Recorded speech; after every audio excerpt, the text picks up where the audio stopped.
Yeah, obviously in the headlining spot of this holiday fight night was Anderson Silva and his last bout in the UFC against Uriah Hall. Um, and even though it took place on Halloween, it was way less scary than I think I expected it to be, and I think you expected it to be, right? Yeah, yeah. I thought Anderson did probably the best job of representing himself. I mean, since the Izzy fight, but I feel like those two fights in particular, out of like the past like eight, where there was a sense of he wanted it. He was like putting his foot on the gas, actually going for it. Where like some of these fights lately, he just hasn't. It seemed like he didn't want it. He's just kind of there, he's just standing around getting beat up. Um, but for a 45-year-old man, he put up a good representation of himself still. Now, granted, he got knocked out by the number 10 guy in the division. So that's a wrap on any UFC, any further UFC dreams. It's time to close the door on that. But I think it's almost certain that he goes to Bellator, or at the very least, he keeps fighting after this. I think that's like 95% sure that next year Anderson signs to another MMA organization and continues fighting. Yeah. That's I think it was. It's a shame. It's a shame that he fought like that in the fight that's supposed to be his last one, because that's his. When was his last win? It was a unanimous decision over Brunson. It was Correct? Brunson, yeah, the questionable win over Brunson. Yeah, and even then he kind of hung back, and his last few fights, it's not like um it's not like it looked like he didn't want to win in those fights. It just looked like it honestly felt like he assumed he would win, just being there. Yeah, Just being there, just being in the fight. If I don't get knocked out, I'm going to win, and it's just simply not the case. And in this one, as you said, he was aggressive, man. He was aggressive, and even after he got dropped at the end of the round, which round was that? Round three? three, yeah, the end of three. Yeah, even after getting dropped in round three, I thought, oh no, he's gonna back way off in this next round. Mm-hmm. And no, he was more aggressive. And I'm sitting there watching it at the shop at my job, and I said audibly, I said out loud to myself, I was like, dude, Anderson's going to go out on a shield. That's what he wants. I think that's what he wants. He wants to either knock out or get knocked out, and that's not a side of Anderson Silva we've seen. That was not a regular part of the Anderson Silva experience in the past, but certainly not a part of the Anderson Silva experience of the last 6 years, Yeah. 7 years. This one felt different. It felt like Anderson was taking it differently. Like Dana was fairly straightforward from the jump after he announced his fight. Like, all right, even though Anderson still has more fights on his UFC contract, like this is it for him. In the UFC after this, we're just not going to let him fight here anymore. And I feel like all that talk leading up to it, Anderson just like got it in his head, like, okay, kind of these last couple fights, kind of like BJ Penn, he wasn't really pulling the trigger, but it felt like he was like, okay, this is my last, the last one. I'm in the main event. Like, I'm going to go for it. Like, I'm not just going to get a listless decision. Like, he went out on a shield, and it didn't work for him. He got knocked out, but I thought that was the best he's looked since, probably better than he looked in the Izzy fight, at the very least. The best he's looked since 6 years, like you said. Yeah, and it's I'm pulling it up now. Yeah, and it's like you say, it's the best he's looked in a while. Which is ironic to say that about a guy who lost That's via 45. TKO. I can't get over this. But yeah, you're right. Like, it's insane that he went out there in a main event at 45 years old and like hung in there just fine with the guy that's ranked in the top 10 at the division. A guy that, like, 10 years ago, that would have been a joke of a matchup. Anderson would have obliterated this guy, but he still hung in there as an old man. It was impressive. Yeah, man. Take a moment, and do you have the card pulled up by any chance? No, I can make that happen. Yeah. Go ahead, and were there any standout performances on the card? And we'll keep it to the main. I can do that. Well, actually, you know what? I want to actually real quick give a couple honorable mentions from the prelims. Yeah, go for it. Dustin Jacoby looked awesome. He looked great. His first time back in the UFC in 8-9 years. Coming off it, he won on the Contender Series, and he looked awesome. He had a stint in the UFC before. He went winless before he got cut. He fought at middleweight back in 2011, 2012, and dude, he looked phenomenal. He looked so good. Yeah, obliterated that dude. Yes, and the striking edge was very apparent because Dustin Jacoby actually spent time in Glory for a while. They said it in the commentary for the fight, but I had watched some of his kickboxing stuff to break down Contender Series, and man, super great. Miles Johns. Yeah. Miles Johns looks super powerful for 135. Yeah, 135. Yeah. Got power.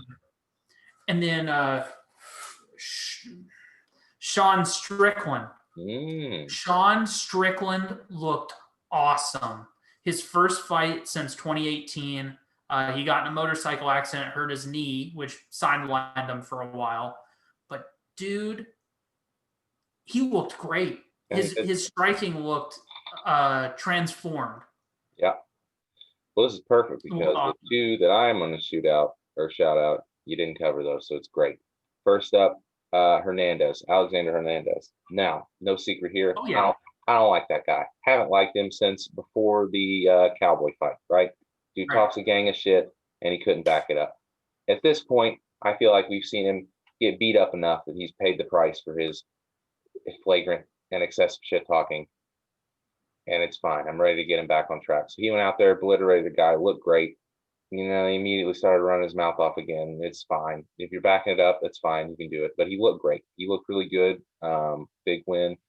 Really torched Gritzmacher up like for real. He lit that dude up, had him hurt really bad. The other one, I want to shout out Bobby Greene, because Bobby Greene got absolutely robbed. Bobby Greene won the hell out of that fight. I thought Bobby Greene won the hell out of that fight, and I was completely shocked when he lost a unanimous decision. I was totally shocked. I was not, and I'll tell you why. Because he slipped back into old Bobby Greene. He did do that. Old Bobby Greene does not do a lot. He has a lot of volume over the course of the fight, but he takes certain rounds off, and even if you are landing the cleaner strikes, he looked better. I mean, like, as far as between, actually, you know what? No, I won't even say that too, because Moises looked like his striking had leveled up. Clearly, he looked great in the striking compared to his last showing. Now, Bobby Greene, his last few fights, he just looked different. He looked like he was doing things consciously to win the rounds and putting on pressure, staying high in the volume, wrestling when he wanted to. And the third round of this fight, it really was a one-round fight heading into the third. And Greene hung back a lot. And I mean, obviously, it was tough. It was a super tough fight. I mean, both guys had their moments, and I just think that maybe fighting once a month at 34 years old is not a great idea.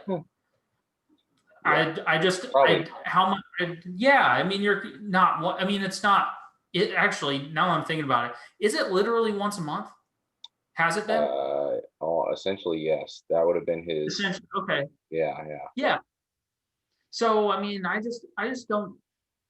It's about finding that right balance, and I'm not sure fighting once a month at 34 is quite the right balance. But definitely, it's good staying more active than he had been. yeah, I mean, I thought he was retired before he showed up on the first COVID card. yeah. He took You a know what I lot of mean? big breaks off. There's definitely a tipping point. I feel like we found that out with Cerrone. Cerrone would go on these Mm-hmm. crazy runs where he'd just be like, "Oh, line up the next one, line up the next one," and that'll work for a little bit. But like when you get on like a 3 and a 4 run, like you're wore down by the end of it. I I give I give Thiago Moises the credit that he was switching it up better than Bobby was, but in the end, like he'd spend 2 minutes, working a takedown and not do anything with it. And Bobby Greene would just stand back up. And now, granted, Bobby Greene was making some not smart decisions later in the fight, just like, but still, even still, I definitely thought that he had won. Yeah, the rest of the main card was good. Yeah, let me shout out one more Yes, because actually every single one of the prelim fighters delivered big time. yeah, I did. All the prelims were finishes. Another contender series vet, Adrian Yanez, pulled off that awesome head kick. Yep, Looked great. did. And then Jason Witt took out Cole Williams. I'm pretty sure Cole Williams must have been a weight replacement. Had to be missed weight for He that. missed weight by 5.5 pounds. Yeah, he had to be. I think it So was late replacement. now go ahead and if you would, uh, we covered the main event a little bit, but what did you think of Kevin Holland? And real quick, let the people know what you thought of Kevin Holland, Bryce Mitchell, Maurice Greene, all these, or Greg Hardy rather. Yeah. While I get this cat the hell out of this room. Yes, do what you got to do for the cat owners out there. All right, so Kevin Holland, I was fairly impressed with him. He did what he needed to do. He's fighting a guy that's coming in on short notice replacement. He's manhandling him. Got the brutal finish where he like snapped the guy's neck or broke his collarbone or something. It was pretty brutal, but Kevin Holland looked great. Did what had to be done. I'd like to see him get. Well, he immediately started running his mouth off against Israel, which anyone's going to do if you get a big win in the weight class and the champ's sitting cage side, so that's fine. Give Kevin Holland a ranked guy next, someone ranked the 10 to 15 range. I think it's time to get him into the lower levels of the middleweight rankings. So that's cool with Holland. Get him in there. Greg Hardy, again, the guy, did what he needed to do. Greg Hardy's been training with Rashad Evans the past 2 months, and I think that is going to be great moving forward. I think him working with Rashad is, oh, look at this. You get rid of yours and mine shows up. Yeah. All right. Greg Hardy. Dude, post COVID, we'll just have to get a studio or a shared a worker co-op or a place that doesn't allow cats. Yes. That's all I got. We'll have our sponsorship with Manscaped by then, and they'll pay for our new studio. Yeah. I heard earlier you mentioned Kevin Holland's win against Charlie Ontiveros. It was a neck injury. Yep. Although he felt all his extremities just fine. I think it's more than likely it was a stinger. And it's a pain that'll shoot down your neck. What's a fight that happened? It was Max Holloway and Oliveira. That and also Joe Diesel Riggs. I can't remember who he fought, but it was in his latest UFC stint. Mm-hmm. He hurt his neck. Hey, get off of that. But yeah, I do remember that. Yeah. Well, real quick, because one fight that I wanted to talk about, an absolute dog fight, was Bryce Mitchell and Andre Fili. Yeah. That was as striker versus grappler as you can get in modern MMA, at the pinnacle of modern MMA. Yeah. Man, super impressed with Bryce Mitchell to gut it out. It was not. It was looking borderline horrible for him at certain points in the fight when he could not get Fili down. I believe in the second round, Fili really started to open up. Really was able to use his defensive wrestling, and it looked really not good for Bryce Mitchell. And he managed to gut it out. And I don't know. I was thinking about this while I was watching, because some fans out there may feel this way. I have graduated past lay and pray as a complaint. I was watching the fight and realized that, like, in the past, I probably would have not liked the tactic, because Bryce Mitchell, I mean, let's be honest, the last 2 minutes ish of the fight, I mean, he just was kind of hanging out in the full guard, or in the guard of Andre Fili. I mean, he wasn't trying to pass necessarily. He was doing some little shots here or there. He would posture up for a second, but really it was just all about ground control. How did you feel about it? Yeah, I mean, about the same. Like, we really haven't had to deal with the plague of the lay-in prayers in some years now, since the John Fitch era. I feel like the whole sport generally kind of evolved past that. Bryce Mitchell continues to impress me. He has a specific skill set of an extreme grappler in a division full of strikers. So Fili was 15 and Mitchell was unranked coming into this. So now Mitchell, undefeated in the UFC, breaks into the rankings. He's still a young dude. He's like 25. I expect him to have some success in the top of the featherweight division against, you look through the top 10, they're all strikers. So he could really pull a Khabib in that featherweight division and, tear some dudes up, I think. Now, granted, I'm not saying he's gonna run through everybody and be undefeated. I expect him to lose in one of his next couple fights, but as he gets older and evolves, I think he'll be. Dude also cuts a gang of weight. If you watch that interview with him after the weigh-ins, he was struggling. He was talking about how much weight he cuts. He cuts a lot of weight. So he's just big. He's a powerful dude. I was impressed. I mean, but it's like, this is what I expected coming in. I know Andre Fili's ground game, and I know he's good on his feet, but I expected Bryce Mitchell to do what he did, and he delivered.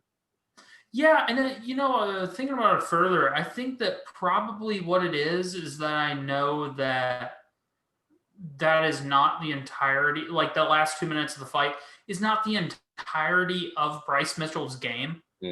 Like, if he's doing that, is because he couldn't catch you, or he like literally has to keep you down. It's I think maybe it's case by case, but you're right. We haven't had to worry about the plague that was. There was a point in time where that was a big. It was horrible. It was a big issue. All these dudes just take you down and do nothing, just hold you there. Yeah, that's, what? I would love to do a special edition of Sparring Partners. Top 10 lay-in pray. No, not like that, but like boring. But like dive into what it was. Because was it the fact that, like, I mean, we've each been fans for if we round up between 2 or 3 years, we've been fans for like 15 years. Yeah. So at the time of lay and pray, you're talking about, I mean, like, we had only been watching for 4 years at that point. So, like, there's different parts of the game that, as I watch longer, I know what's like. The most recent one is clinch fighting. Right? I now know, when I'm watching clinch fighting, what is roughly going on. Yeah. You know what I mean? Like, whereas back in the day, back when I would watch it, when I was a younger fan, I would see them and it would literally look to me like a wall install, as they call it. But now when I watch people against the cage, and maybe it's my understanding of the sport, or maybe it's the fact that the skill level in the sport has gotten to a point where wall install just simply is not a valuable tactic anymore. Yeah. That's something that's been big, is the rapid evolution of fighter skills over these past like 10, 15 years. Because like, I mean, we just look back at, like the Chuck Liddells, guys that had just like no skill set at all, but just like stand there and throw crazy hands, and they could get so far. And I feel like this group of elite wrestlers came along that was like, we don't have great ground game, but we're really good wrestlers. We're good at taking guys down. And we recognize that a lot of these other fighters have like terrible takedown defense and bad ground game. And so these wrestlers were like, we can just shoot doubles and take these dudes down, and then we don't have to do anything. We just hold them on the ground for 3 rounds and just walk away with the decision. And then like, yeah. And I've thought about this too. I was trying to write something about it, but it's just too broad of a talk. It would work better in like a conversation, but like skill sets in MMA, we're like what, not even 30 years in no, to like it started the year we were born, so it's yeah, and if like, let's say we want to say modern MMA, just kind of arbitrary, right? Modern MMA with weight classes and rules and rounds has existed for about 10 less than that. Yeah. So the sport is very much still evolving, and the skill set it's circular. It's circular because, well, not necessarily circular, but you get to an age of, we go through these phases, and at this point it's weight class by weight class, but you go into the age of the specialist, right? You have the age of the specialist, everyone does something, then it becomes who is the best at the general skills, and then one guy gets those general skills down, but then it's also in comparison to his peers, he's a specialist. And then all the people catch up, and now it's back to general, and then we get another. It's like the specialists are the ones that raise the skill, the general skill of the division. It's really, heavyweight is probably where it's most apparent. You have a guy like JDS, where it's like, he was a boxer. Yeah. And then all the rest of the heavyweights are like, I thought I had to wrestle because of Brock Lesnar. And everyone was like, start lifting weights. We got to get really big. Yeah. Brock, like Shane Carwin and like Frank Mir like did this whole routine where he's like, I'm just gonna put on muscle. And like, why would muscle beat muscle? Dude, he's like, all right. I guess I need to become a dark-haired Carrot Top. So let's get this work done. But yeah, man, the fight night this past Saturday was among the better fight nights that we've seen lately. It had action-packed, fan favorites, real dudes. And the last thing that I want to do is I wanted to take a look at Evan's piece on Film Fight Freaks, Fights to Make After. It'll be linked down below. If you're watching on YouTube, it'll be linked down below. And if you're listening on Anchor, it'll be in the description there. So I like these posts that he does. And you think about these things more than I do. So I'm going to run some of these past you, and we'll kind of we'll kind of go off of them, and we'll start from the bottom. So we're gonna go to actually the main three. We're gonna start with Greg Hardy. And so what Evan thinks is Greg Hardy's next bout should be against Walt Harris, which actually I like that idea quite a bit. I'd be down with that. The only thing with Walt Harris is him being ranked number 11, which isn't a problem at all. I mean, Greg Hardy fought all the way up to Volkov and hung in there and did. Yeah, he went the distance with Volkov. Yeah, so I mean that's fine. Walt Harris is cool. I mean any one of these guys in the 10 to 15 at heavyweight, like Marcin Tybura, Blagoy Ivanov, Sergey Pavlovich, any one of those guys, because it's definitely time to get Greg Hardy back into the heavyweight rankings, but I just don't want to drown him because this whole time he's been working with basically just like raw talent. He's just like, I'm explosive and I can obliterate people. And he just now got with like Rashad and a team that's actually going to train him and like show him some of the things that are missing from his game. So I kind of like to, slow build him, but definitely get him ranked, get him fighting somebody in the 10 to 15 area at heavyweight for sure. Yeah, and you brought that up. He is now with someone who is specifically on him, like Camp Hardy. Their project is Greg Hardy, and I think that's really good move for him because obviously he's 32, which is super young for a heavyweight. He has time to develop, and he's actually developing pretty well. He still loads up quite a bit. He has like all the raw potential in the world. Yeah, he's got things to work on, but so far so good. Next on Evan's list, another one I like quite a bit. Bryce Mitchell versus Ryan Hall. Ooh, man, that is a really good one. I hadn't even thought of that. Yeah. People keep turning down Ryan Hall, and I have a feeling Bryce Mitchell will not. That's true. So Bryce Mitchell is now ranked 15th, and Uriah Hall is 13th. So yeah, I'm down with that for sure. It would be great. I do, just for my own personal reasons, I don't know about matching the two grapplers in the division against each other. I get it, it'd be great, but I feel like you could keep them separate for a little while and run them up through the ladder, and that could be like a really big fight later on, like the two best grapplers, jiu-jitsu players in the featherweight division. But I'm totally on board for that. It'd be a great fight.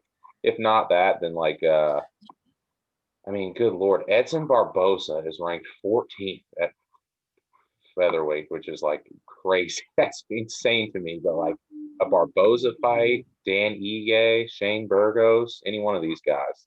He's kind of in the same situation as Hardy. Like he's ranked 15 now, so someone in the 10 to 14 range. We don't need to drown him in top 10, but like just start walking him up the ranking. So yeah, actually, you both brought up something really great. So I love the idea of Ryan Hall, but that fight against you literally just said his name. Brazilian. Barboza. Yeah. The fight against Barboza would be awesome. And it would be a name. Not that Andre Fili is not because at this point Andre Fili is established. He's a UFC vet. He's a UFC name. Got the rub off of Uriah and the gang. But Barboza would be a serious name. And also for Barboza, it would be good to kind of turn back a young fella and prove that he's not going anywhere. So I like that fight, and I like the Hall fight because I think Ryan Hall, he brings it up he brings it up in Nicole, right? Ryan Hall has been begging for literally anyone. Mm-hmm. Please, just someone agree to fight me. And obviously, for obvious reasons, people are not eager to line up to fight Ryan Hall because chances are he's not going to fight to you. He's going to dive after your ankle and, BJ pin you. You know what I mean? Like, it's going to be unceremonious, and he's going to rip your knee in half. Mhm. And then the last one on the list, and then we'll move on to some news from the past week. And I like this one too from Evan. Uriah Hall versus Kelvin Gastelum 2. Interesting. Mine was Uriah Hall versus Yoel Romero, because that was our fight that we had before that was previously booked. Yoel's in a bit of a tough spot right now, but even still, Yoel is ranked incredibly high in the division. Yoel is still ranked number 5. So he's ranked number 5. Yeah, I mean Uriah Hall was 10 before he fought Anderson, so yeah, that'd be cool. That'd be cool with me. But that is also the Gastelum fight. Also is great. Same situation. Gastelum's in a bit of a rough spot right now. He really needs to get a win. Yeah, either one of those would be great. Hall is just on he's on a roll right now. It's like 3 or 4 wins in a row after the Anderson fight. And a lot of these guys at middleweight are struggling right now, like coming off multiple losses, like Yoel and Gastelum, and some of these guys have been getting murked on lately. And then also you got what's his name, Paulo Costa out here just running around begging someone to fight him. So it's like, but we've already seen that fight with Uriah Hall. But yeah, Yoel. I'd go with Yoel. Yeah. Hall did not do himself any favors. I believe, I believe post fight, Dana White called Uriah Hall the most gun shy fighter in UFC history. Yeah. Which might be accurate. I mean, it's Dana White, so it's it's a bit exaggerated. It's everything is the biggest or worst in UFC history every weekend to the bald boss man. But Uriah Hall might be, but also I don't think that you can discount the fact that Anderson Silva as a hero meant a lot to Uriah Hall, and I genuinely do not think that it's Uriah Hall when he was pounding on Anderson. I have a feeling that the entire time his inner monologue was, "Please let me stop. Please let me stop." Yeah, of course. All these guys that have to fight Anderson, it's just rough. You're just beating up this old man.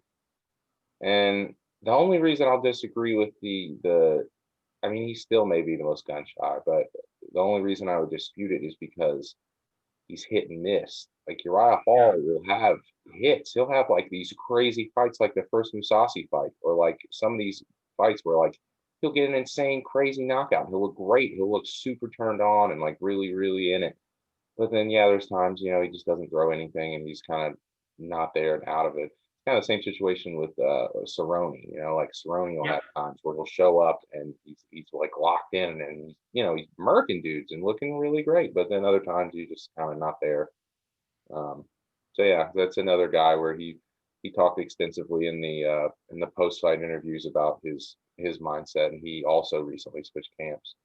He was talking about he's so much of a loner and was doing things kind of on his own before, and he's just now started to like get a team around him and kind of really start putting things together, kind of like Greg Hardy is. So he's with Fortis now, I believe. Yeah, that's right. Yeah.